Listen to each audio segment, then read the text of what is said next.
it's unusual for her to be gone this long. A Miami Valley murder mystery. Aunt Margie, have you heard from my mom? A mother found dead after she vanished from her home. Taken to, this rural woodline and disposed of. Tonight, Newssetter 7 is bringing you inside the interrogation room. We're trying to help you figure this out, and we know it's you. Taking you through the new timeline. Her heart rate dropped to 0. That's when she died.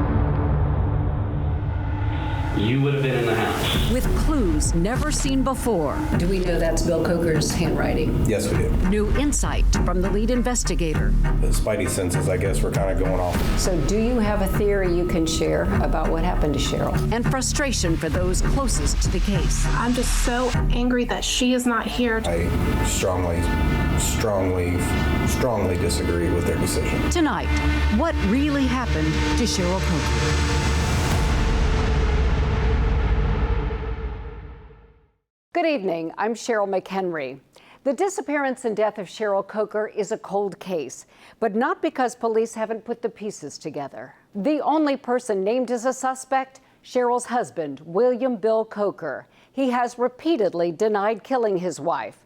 Just months ago, we learned prosecutors declined to file charges. Now, Newssetter 7 has obtained the entire police investigation, including hours of footage from inside the interrogation room.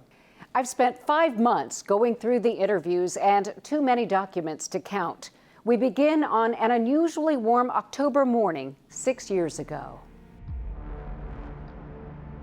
It began the morning of October 2nd, 2018, when Cheryl Coker dropped off her 15-year-old daughter at Stebbins High School, then went home and shared lighthearted posts on Facebook for the next 10 minutes. But at 7:45, her activity stopped and Cheryl vanished. Margie Keenan got a call that night from Cheryl's worried daughter. Aunt Margie, have you heard from my mom? Margie, too, had been unable to reach her sister. Margie called Riverside Police and met the officer outside the Coker house at midnight. I know she's 46, but it's unusual for her to be gone this long. Okay. The officer asked Cheryl's husband, William Bill Coker, where his wife could be. We're getting a divorce. I mean, she has a boyfriend. I have a girlfriend. Coker says he and their daughter had just returned from a trip to Florida late the night before. Just you and your daughter? Yes.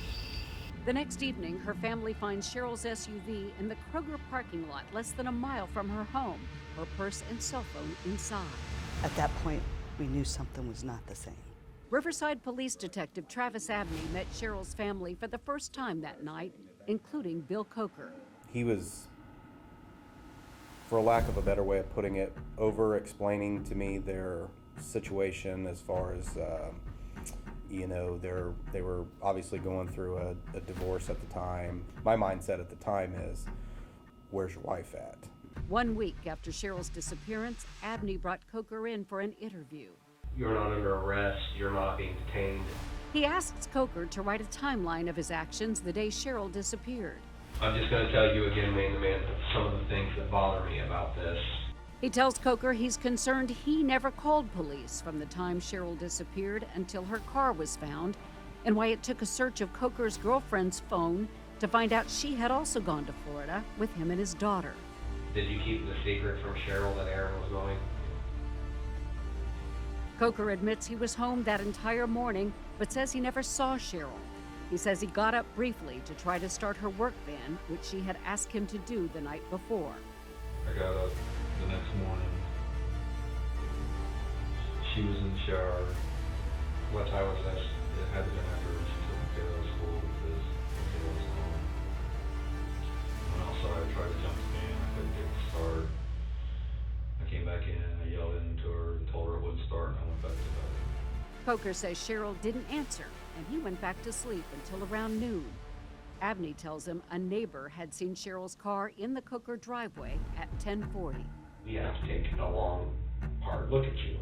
The detective asks him about scabs he'd seen on Coker's elbows the night Cheryl's car was found. Okay, what happened there? I hit the brick wall on my house when I was cutting grass. And about another injury he'd noticed the week before. His hand was really, really swollen up. And at the time, I obviously, was curious, so I asked him, and he had said something along the lines of he injured it on a forklift at his job at Costco. Abney says he found no evidence to support Coker hurt his hand at work. The spidey senses, I guess, were kind of going off a little bit at the time with two very visible, somewhat significant injuries right around the time that we were investigating the disappearance of his wife.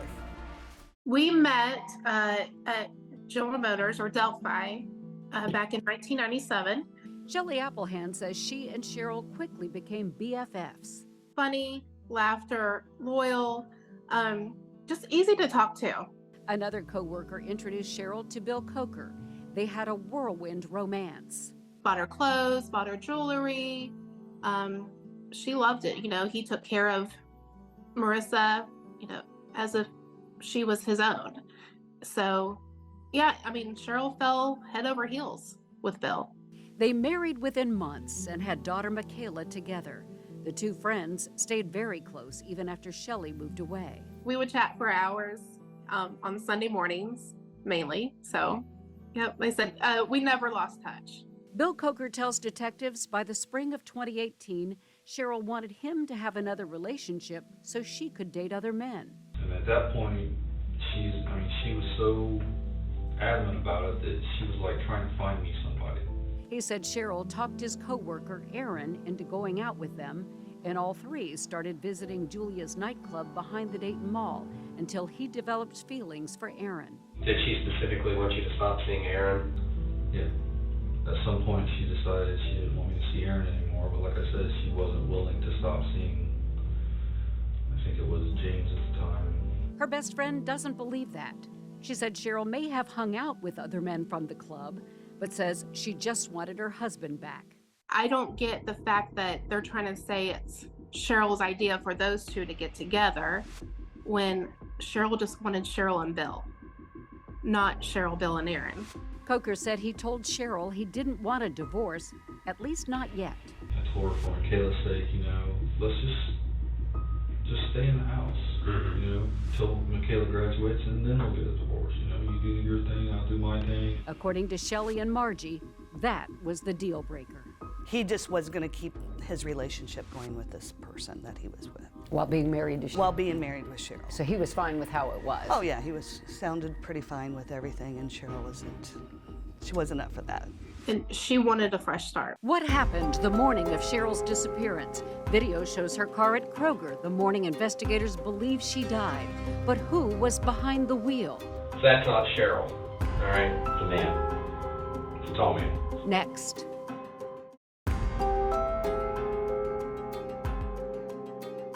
To figure out what happened to Cheryl Coker, investigators first needed to learn what was going on in the days before she disappeared. Friday, September 21st, Cheryl filed for divorce, seeking child support, alimony, and custody of their daughter. Monday, September 24th, Bill Coker was served with the divorce papers. Their daughters told detectives their mom spent that night in a hotel. Thursday, September 27th, Bill Coker and their daughter went to Florida. We now know Coker also took his girlfriend without telling his wife. Cheryl was supposed to go to Florida, but she decided not to go to that Florida trip because she did not want their daughter to see her parents argue. Instead, Cheryl stayed home and attended her niece's wedding on Saturday, September 29th. Late Monday night, October 1st, Bill Coker and his daughter returned from Florida. And just hours later, on the morning of October 2nd, Cheryl disappeared. You have the right to remain silent. You do not have to make any statements or answer any questions. October 30th, Bill Coker comes in for a second police interview. Cheryl was last at home with you, and then she's gone. She's off the face of the earth. They review his timeline. I probably woke up, guessing sometime between 11 and 12. Detectives then home in on the critical minutes before 11. One thing we know is Cheryl's car was in the driveway at 10:40, and we know that Cheryl's SUV shows up in the parking lot at Kroger's at 10:52 and some change. From your house, it takes how long to get to Kroger's with you guys driving wise? Couple minutes. If she drove to Kroger, she probably would have left the house at 10:50. Is that about accurate? Coker has already said he was home all morning. You were on the phone at 10:47 with Chase Bank. Oh, I remember. I had fraud on my Chase card. Because at that time, Cheryl would have been home if she's the one that's driving the SUV to Kroger's. Next, detectives show Coker's security video from Kroger. That's Cheryl's car. You can see the person walking, right? Right. So we got this video in hand. That person walking was wearing black pants, black coat, sweatshirt, with their hood pulled up. Okay? This person who drove the car, Bill. So that's not Cheryl, all right? It's a man. It's a tall man. So it's 10:53. 20 minutes later, at 11:13, a man calls 911. Police fire dispatch. The caller says he saw a suspicious man walking in the Spinning Hills neighborhood where the Cokers live. There was a guy dressed in black with a black hoodie on. And as he walked across in front of me, he hid his face. Detectives point out the heat index that morning was over 90 degrees. I believe he's up to something. What was the man up to, and where did he go? We retrace the route the suspicious man took after parking Cheryl's car, as detectives turn up the heat on Bill Coker. We're trying to help you figure this out, and we know it's you, and you're lying to us. Next.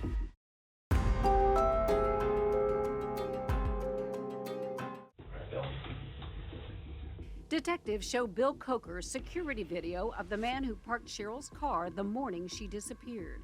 Parked in that parking spot right there. I asked the lead investigator, Detective Travis Abney, to take me back to the spot where that man, dressed all in black, started walking away. Person exits the driver's door and then walks northbound through the parking lot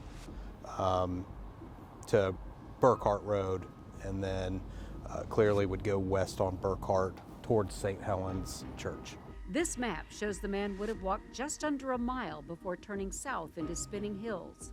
A man who lives in that neighborhood calls 911 after seeing him first at the stop sign at Utopia and Mundy. The 911 caller said that the person was trying to conceal their face, take their hand and cover their face up as they were walking by, and that immediately drew suspicion to him. And this was a man dressed all in dark clothing, Yes, on an unseasonably warm day. and he had a hoodie up, Yes. and he put one hand up. Yes. The witness calls his wife, who was home alone, and tells her to lock the doors. He circles the block and sees the mystery man again on Spring Garden Place. And did he cover his face again? It's my understanding that he was trying to conceal his face as the person was driving by, the 911 caller was driving by, keeping an eye on him. The hooded man continues walking up Spring Garden to where it dead ends and leads to the back of Spinning Hills Middle School. Before he gets there, a woman doing yard work at Spring Garden and Christie also spies the man.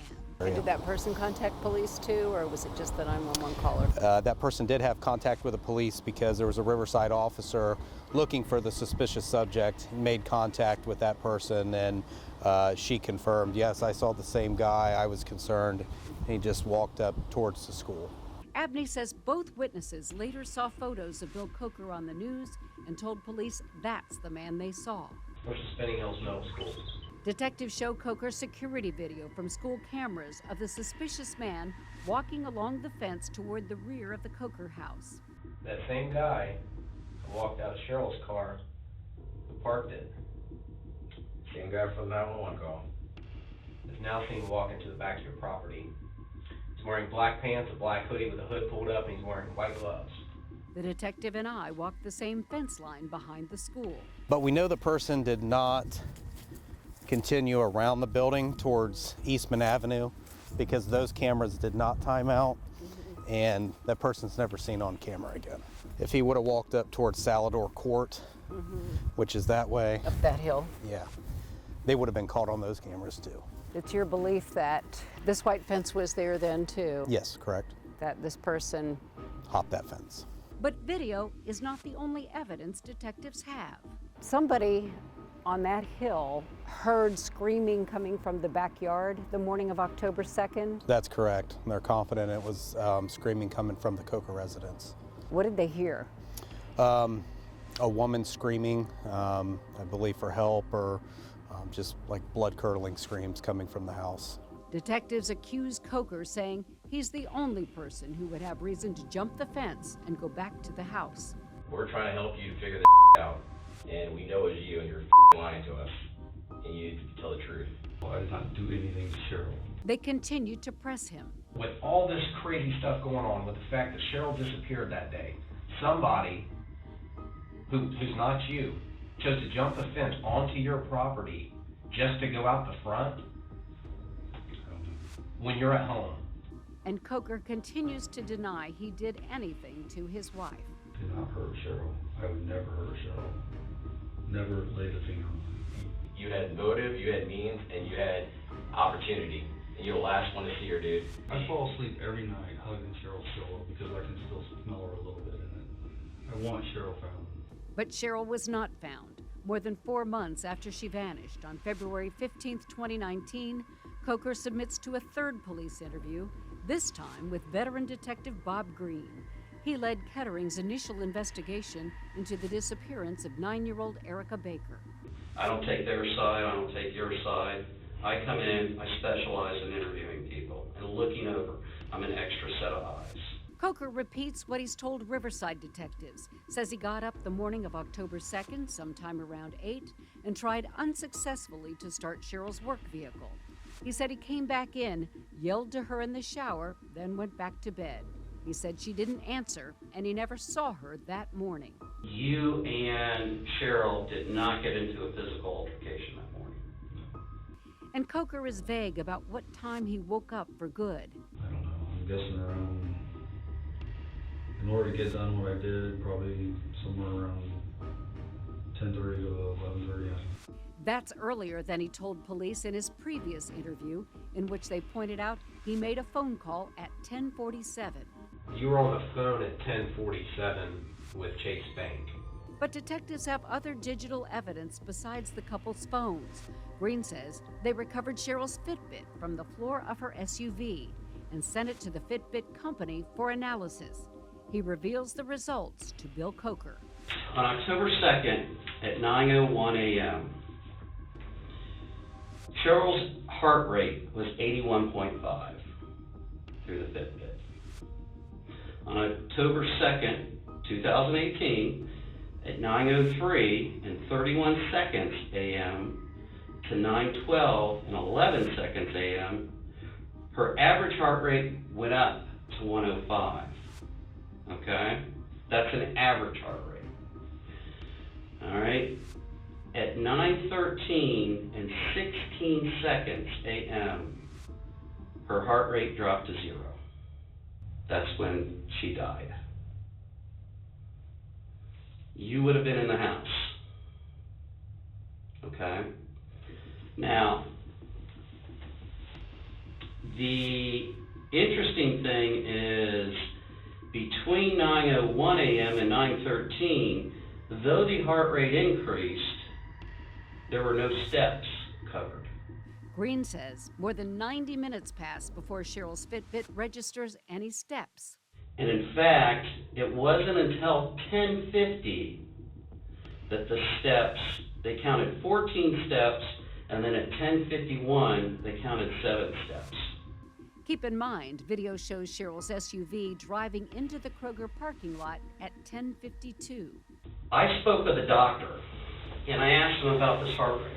He tells Coker the doctor said the heart rate of 105 suddenly dropping to 0 and the lack of a bloody crime scene would indicate Cheryl was not shot or stabbed.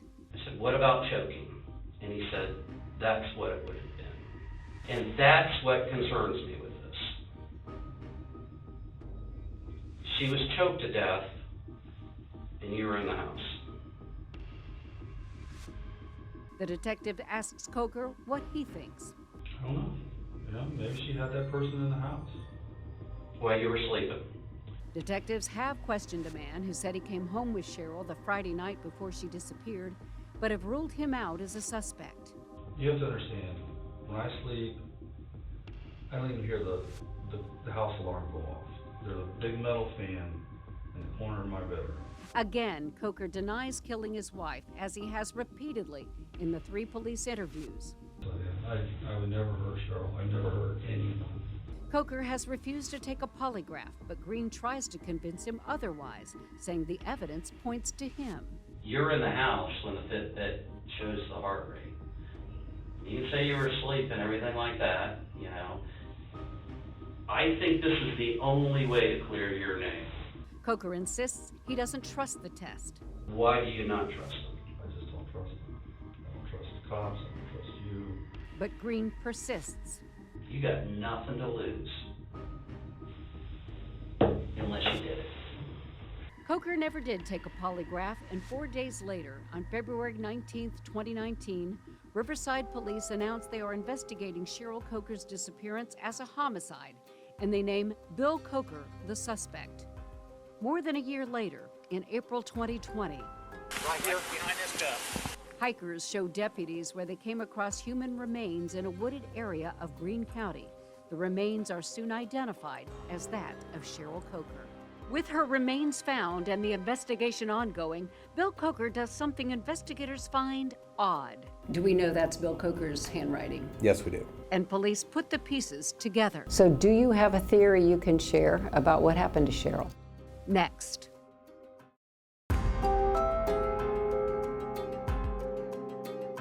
With Cheryl Coker's remains recovered in April of 2020 and the investigation ongoing, the man police named their suspect, Cheryl's husband, does something Riverside Detective Travis Abney describes as odd. Question 11, can you read that?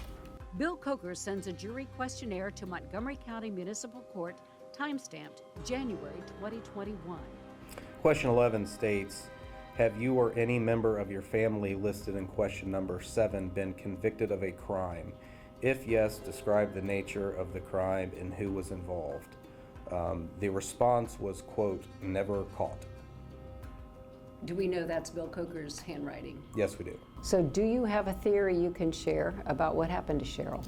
The only thing I can really tell you is I believe that Cheryl died inside of her house the morning of October 2nd. I believe that there was some sort of altercation inside that house. I believe, unfortunately, that's where she died, very likely by violence, and that she was taken to, this rural wood line out in Greene County and disposed of. Investigators take their theory and their evidence and present it to Montgomery County prosecutors. I have the utmost respect for our prosecutor's office. But prosecutors last year declined to approve charges for Bill Coker, citing insufficient evidence to prove how Cheryl died or who is responsible for causing her death. This is just one particular case where I strongly disagree with their decision. So does Cheryl's best friend. He is living his life freely the way that he wants to. And I'm just so angry that she is not here to watch her granddaughter grow up, to watch her daughters grow up. Margie Keenan understands the prosecutor's decision. Still, she believes her sister died at the hands of her own husband. I hate to see him live his life without justice. More than anything, they feel a deep void that Cheryl used to fill. I know that Cheryl and her mom, Mary, are up there on a porch. And they're having Cheryl and Mary are having the talk of their life up in heaven. We miss her dearly. She was just a good life of the party. And we had a good relationship. And I miss her. Neither is giving up hope that someday Cheryl's killer will be held accountable, and Detective Abney believes that too. The family will get, the justice that they deserve, and I'm not going to lose hope on that. I asked Montgomery County Prosecutor Matt Heck if his office would be willing to further evaluate the case. In a statement, Heck said in part, "The case remains open and pending. When additional information and evidence becomes available, we will meet with investigators again to renew the matter." The lack of sufficient evidence is frustrating for the family of Cheryl Coker, the investigators, and our office. We remain committed to working with the Riverside Police Department as its investigation continues. Bill Coker did not respond to my request for an interview for this report. The only time he talked to Newssetter 7 in February 2019, he denied killing his wife.